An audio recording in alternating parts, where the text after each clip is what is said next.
Mas para falar um pouco mais sobre esse cenário macroeconômico, ainda muito incerto para o Brasil e para os mercados internacionais, para as economias internacionais, gostaria de convidar Matheus Pisani, economista da Semicapital, aqui à nossa conversa, ao nosso programa, ao nosso fechamento de mercado. Matheus, muito obrigado mesmo pela participação de hoje, agradeço imensamente pelo tempo. Boa tarde a toda a equipe da BMC, boa tarde a todos que nos acompanham. Eu que agradeço aqui o convite para bater esse papo com vocês hoje. Maravilha. Matheus, principal discussão da semana que não deu em nada, felizmente aqui, senão a gente ia ter uma discussão maior ainda para essa semana, que foi, claro, a reunião do Conselho Monetário Nacional, que foi realizada ontem. Nós não tivemos nenhuma alteração na meta de inflação. É um alívio aqui para essas curvas de juros. O que a gente pode esperar? Ainda está sob análise, vocês estão precificando talvez uma revisão dessa meta para o meio do ano, naquela reunião que é classicamente, tradicionalmente, né, caracterizada pelas revisões, pelas projeções de meta de inflação. O que vocês estão esperando? Foi um alívio essa mudança, essa não alteração na meta? O que a gente pode esperar para este ano ainda em questão inflacionária para o Brasil? Claro, eu acho que foi muito bem colocado por você agora, né, que as reuniões do CMN, na verdade, elas ocorrem periodicamente, né, então colocou-se muita expectativa em cima dessa reunião, né, que ocorreu ontem, mas na verdade elas são feitas ali ao longo do tempo. Então, mesmo que haja esse debate sobre mudanças na meta de inflação, né, que ele acaba se concretizando, esse debate ele vai ser feito ao longo do tempo, né, ele não é algo que vai necessariamente se dar, né, no curto prazo, né, em questão de dias até, para tomar uma decisão tão importante quanto essa, né? Então a gente precisa tanto de estudos do Banco Central, do Ministério da Fazenda, do Planejamento, né, que é outro ente que participa do CMN. Então tudo isso tem que ser feito com muita parcimônia no decorrer do tempo, e caso haja justificativa para essa mudança, que ela esteja muito bem fundamentada e que ela seja muito bem devidamente comunicada aos agentes de mercado, para que todos consigam tomar ali suas decisões, montar suas posições com base em um cenário muito sólido, né? Um cenário que permita com que os agentes tenham a totalidade das informações necessárias para tomar suas decisões, né? Mas vale lembrar, claro, que essa é uma decisão muito delicada em função justamente do momento que nós estamos vivendo, né? Nós estamos ainda num processo de combate à inflação, a inflação ainda está no patamar muito elevado, o Banco Central tem feito o seu trabalho ali no sentido de implementar uma política monetária restritiva, claro. Então, isso exige, né, claro, o dobro de cuidado com relação a todo esse debate sobre meta de inflação, enfim, e todas as outras questões que foram levantadas aí ao longo dos últimos dias, né, das últimas semanas. Maravilha. Por favor, Marcos Saravalli, fique à vontade, sinta-se à vontade. Matheus, muito boa tarde. Eu acho que uma grande discussão que foi também dessa semana, até nos encontros aí do ministro com outros agentes de mercado, foi em relação ao arcabouço fiscal, né? E a princípio, acho que a grande discussão é em relação, nesses primeiros 45 dias, vamos dizer assim, a expectativa de expansão fiscal para estimular a economia. Só que o que a gente tem visto por economistas, né, pelo, enfim, Boletim Focus, outras referências, é que as revisões estão sendo feitas para baixo, né, da economia brasileira. Ou seja, estão esperando que realmente tenha mais inflação, tenha mais juros e que tenha menos crescimento, né? Enfim, qual que é o recado, né, que realmente o Ministério da Fazenda quer fazer ou deveria fazer nesse anúncio, né, esperado agora para março, né? Esse é outro ponto-chave, né, para a economia nesse ano, que é a discussão sobre o novo arcabouço fiscal, né? Então, ao longo do ano passado, né, enquanto ainda estava em campanha, né, o presidente Lula ele indicou que não pretendia seguir com o teto de gastos, né, que até o momento é a nossa regra fiscal, é a regra fiscal vigente para o país, né, a principal regra fiscal. Só que de lá para cá não ficou claro qual seria, né, o substituto do teto de gastos, né? Então qual seria essa nova regra que substituiria ali o teto de gastos? E isso é muito importante para, enfim, que os agentes, né, o mercado como um todo, ele consiga projetar qual vai ser a dinâmica da dívida pública brasileira nos próximos anos, né? Então, com o teto de gastos, né, ele quer uma regra bem clara, bem delineada, a gente conseguia ter certa previsibilidade, né, do quanto que a nossa dívida ela poderia variar ao longo do tempo, né? A despeito dos furos que foram feitos ao longo do tempo e tudo mais, a gente viu que o teto ele cumpriu em parte a sua missão e que ele, de fato, uma vez respeitado, ele tinha sim capacidade de impor ali um limite para o nosso endividamento, né, que é um endividamento relativamente alto, e que acaba preocupando em situações ali extremas, né? Isso pode prejudicar, por exemplo, o influxo de capital aqui para o Brasil, para o país e tudo mais, né? Então, é extremamente importante, primeiro, que a gente saiba, né, qual será essa nova regra, quais são, enfim, as suas delimitações, quais são os triggers que serão ativados caso essa regra esteja em vias de ser desrespeitadas, né? Qual vai ser o principal parâmetro dela? Muito se fala em uma regra baseada no nível de endividamento. Então, qual vai ser o nível de endividamento máximo que vai ser aceito por essa nova regra, né? São todas questões que ainda precisam ser elucidadas, né, no decorrer dessa discussão, que foi bem antecipada, né? Então, a gente tinha uma previsão ali, primeiro uma previsão para o meio do ano, depois essa previsão passou para o mês de abril, e agora a expectativa é que ela já seja anunciada no próximo mês, o que é positivo, né, já que você diminui ali o tempo e diminui a incerteza, né, consequentemente, isso para o mercado é positivo. Então, esse menor tempo de incerteza com relação à dinâmica da nossa dívida nos próximos anos vai ser importante. Agora, da parte do Ministério da Fazenda, né, eu quase falei Ministério da Economia aqui, já é o costume, mas a parte do Ministério da Fazenda era importante que eles sinalizassem justamente algo que o Fernando Haddad tem colocado nos últimos tempos, que é uma maior harmonização, né, da política fiscal com a política monetária. Então, qual a questão?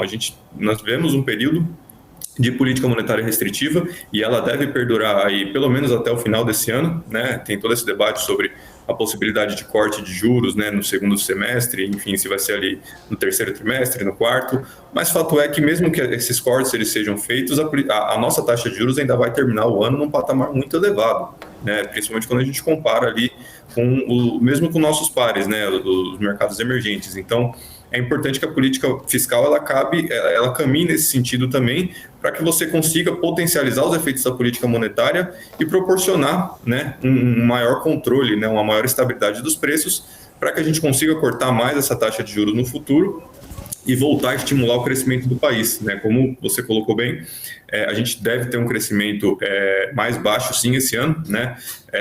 Muito se fala ali da casa entre 0,5% e até 1%, mas é um teto ali, se a gente considerar 1% como teto, ainda é muito baixo comparado ao que a gente cresceu ano passado, que deve ficar ali na casa de 2,8%, né? Esse crescimento mais baixo, ele reflete tanto a dificuldade aqui do mercado doméstico, né, por conta da taxa de juros e dos efeitos negativos que tem, tanto para consumo das famílias quanto para os investimentos privados, mas também o mundo que vai crescer menos, né, ao longo desse ano, principalmente as economias ocidentais, né, já que a maioria delas também enfrenta um processo ali de política monetária mais restritiva com vistas a controlar a inflação, né? Então, acho que só para fechar aqui a questão, é muito importante que o Ministério da Fazenda ele se coloque ali também junto nessa missão, né, de controle da inflação, o que é feito através, né, de um regime ali de gastos, né, que seja adequado à nossa realidade, né? Então, nós já vimos uma expansão de gastos bem significativa no começo do ano, por conta da PEC da transição e tudo mais. Então, é importante agora trabalhar também, seja no aumento da nossa arrecadação, né, mas também no corte de despesas ali que sejam passíveis de redução nesse ano.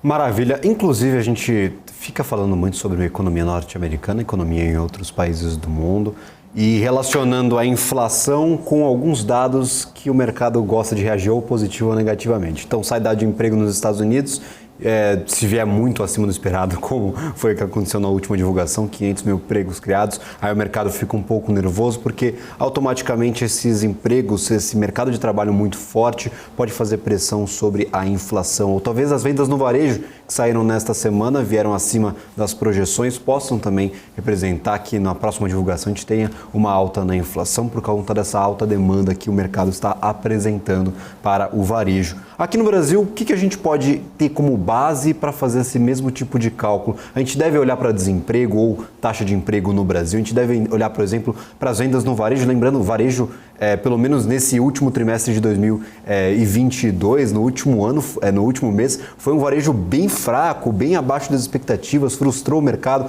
Então, o que a gente pode olhar para dados macroeconômicos divulgados aqui no Brasil, para ter uma noção de se a política monetária está fazendo ou não efeito sobre a inflação que nós vemos todos os dias e que é revisada praticamente todas as semanas no Focus? Claro, claro. É super importante nós olharmos para determinados indicadores, aqui no caso do Brasil. Um dos que a gente acompanha bastante aqui, no caso, é o nível de concessão de crédito, né? O nível de ele está muito correlacionado com o nível de consumo das famílias, né, aqui do Brasil. Tradicionalmente, né, o Brasil é um país que tem um nível de renda média muito baixo, então muitas vezes o consumo ele tem uma correlação muito grande ali, né, com o nível de crédito. Seja, enfim, o consumo e não é só o consumo de longo prazo, né, como a gente costuma ver em países desenvolvidos, né, que está mais relacionado, o nível de crédito está mais relacionado com o mercado imobiliário e tudo mais. Aqui, mesmo o consumo de curto prazo, ele tem uma correlação ali bem expressiva com o nível de crédito. E, paralelamente com o nível de crédito, o próprio nível de inadimplência, né, já que ele mostra ali o quanto desse crédito, enfim, quanto que as famílias têm conseguido arcar ali com suas dívidas ou não, e também influencia ali a dinâmica de quanto que os bancos eles estarão mais propensos a conceder crédito ou não, né? E todo esse conjunto de coisas ele se relaciona tanto com o nosso nível de atividade, mas também com a nossa inflação, né? Aqui no Brasil, um pouco diferente, por exemplo, do que a gente vê nos Estados Unidos, a gente tem um peso bem significativo também para o que nós chamamos de preços administrados, né? Isso porque tem alguns segmentos ali que influenciam bastante a nossa vida, né? E eles são chamados de preço administrado justamente porque as suas variações ali, os seus ajustes, as correções são feitas com base ali em agências reguladoras ou empresas, né? O mais famoso, como a gente sabe, são os preços de combustíveis, né? Que são delimitados ali pela Petrobras, que vai ser outro fator importante para esse ano, né? Mas também tem os preços de energia elétrica, de passagens de transporte público e tudo mais. Então, todos esses os reajustes em todos esses segmentos, né, de preços administrados, eles são extremamente importantes, né, e devem ali também dar um guidance bem interessante para a inflação ao longo desse ano, né? E aí um último componente que a gente acha que a gente tem acompanhado bastante, que vai ser de suma importância para a gente entender a dinâmica da inflação nesse ano, é o preço dos serviços, né? Serviços, como a gente sabe, eles constituem ali o chamado núcleo da inflação, né? Que são preços que são mais sensíveis à política econômica, né? A política monetária especificamente, e que muitas vezes eles demoram um pouco mais para reagir, né? Eles têm uma rigidez ali um pouco mais elevada, né? Ano passado nós vimos uma recomposição muito forte do setor de serviços, né? Cresceu mais de 8%. A gente ainda enxerga um potencial de crescimento para o setor esse ano, né? Muito mais baixo, claro. A gente trabalha aqui com uma estimativa na casa de 3,5%, mas esse gap que ainda tem, né, para o crescimento do setor de serviços, ele pode acabar influenciando a inflação, né, na medida que essa retomada ela acaba se traduzindo em alta nos preços também. Então, todo esse conjunto de variáveis ali, eu destacaria como extremamente relevantes para o acompanhamento da inflação aqui no cenário brasileiro. Maravilha. Marcos Saravari tem mais perguntas, por favor, fique à vontade. Até o Helder fez uma pergunta aqui na audiência, fez aqui para mim, mas eu já repasso para o Matheus, né? Eu vou tentar explicar, Helder, depois você me fala se é exatamente isso, perguntando sobre a curva de Phillips. Mas o Matheus, eu queria só entender, porque a gente tem duas componentes, né? Então, assim, a gente talvez tenha uma curva de Phillips um pouco quanto diferente no Brasil, já explico, e a gente tem uma curva de Phillips um tanto diferente também nos Estados Unidos, né? Então, lá nos Estados Unidos, o Powell falando muito de desinflação, mas o emprego continua muito forte, né? Assim, pô, é aquela pergunta, né? Aquela sensação, pô, da onde que vem essa desinflação? Se eles continuam gerando tanto emprego assim, que é a relação da curva de Phillips. E aqui no Brasil também o inverso. Aqui no Brasil, assim, as projeções de PIB estão sendo revistas para baixo, né? Ou seja, um crescimento econômico menor, mas também a inflação está sendo revista para cima. Então, eu provoco os economistas, eu também sou, mas nessa hora eu passo para lá, né? Que talvez muito da academia pode ser repensado, mas vamos começar, eu acho que pelos Estados Unidos, aqui concordando com o Brasil, conversando com o Brasil, mas eu acho que era essa a pergunta, né? Então, entender muito dessa relação da inflação mundial com o nível de emprego, de atividade, né? Principalmente de emprego, que diz essa curva acadêmica, mas hoje parece que pelo menos essa relação, pelo menos no curto prazo, pode estar sendo revista, né? Sim, sim, exatamente. Aí acho que só para explicitar para todo mundo, né, a curva de Phillips, né, a famosa curva de Phillips, ela mensura, né, a relação entre desemprego e inflação, né? Nessa visão, existe um trade-off entre desemprego e inflação. Então, quanto menor o seu nível de desemprego, maior, né, teoricamente, é o seu nível de inflação, né, e o inverso também é válido. Nos Estados Unidos, ele é um excelente caso porque, historicamente, essa curva, a teoria ela se encaixa bem, né, na análise, o manual, ele se encaixa bem, facilita a vida do economista, né? Então, que não costuma acontecer muito, inclusive, principalmente aqui no Brasil. Mas o que acontece na conjuntura atual é que foi, de fato, uma escalada inflacionária completamente atípica, né? A gente tem que voltar, para entender um pouquinho do cenário atual, a gente tem que voltar lá para 2020, quando a pandemia começou, né, as pessoas tiveram que ficar em casa, né, por conta das medidas de restrição e tudo mais. E o que nós vimos foi, na verdade, um direcionamento, né, uma mudança no perfil, né, no padrão de consumo das famílias, né? Esse padrão que era um balanceamento ali entre o consumo de bens e serviços, ele se concentrou, né, basicamente ali no consumo de bens, né, bens industriais, principalmente tanto bens não duráveis quanto os bens duráveis, né? E aí existe uma expectativa de que, à medida que a economia ela fosse reabrindo, as pessoas fossem voltando, retomassem as suas atividades presenciais e tudo mais, haveria uma migração, né, dessa inflação de bens para o setor de serviços, e automaticamente o setor de bens de consumo ele passaria por um arrefecimento inflacionário ali gradual, o que acabou não acontecendo, né? Na verdade, o que a gente viu foi uma disparada tanto no setor de serviços quanto no grupo de bens de consumo, né? Essa disparada ela foi agravada pela eclosão, né, da guerra entre a Rússia e a Ucrânia, que acabou afetando bastante, né, o mercado internacional, principalmente de commodities, né, e aqui tantas commodities minerais, né, com destaque que é o petróleo, mas pensar também nas commodities agrícolas que acabaram sendo afetadas, né, a gente viu uma mudança significativa de preços relativos ali de diversas commodities, e isso impulsionou ainda mais esse nível de inflação nos Estados Unidos. E aí tem uma questão muito importante, né, que aí a gente volta para a teoria. A curva de Phillips, ela trabalha muito bem quando você tem uma inflação originada pela demanda, né? Ou seja, com, por exemplo, o excesso de consumo das famílias ou excesso de gasto público, né? E aí sim você vê, ou até mesmo excesso de exportação, por exemplo, no caso do setor externo.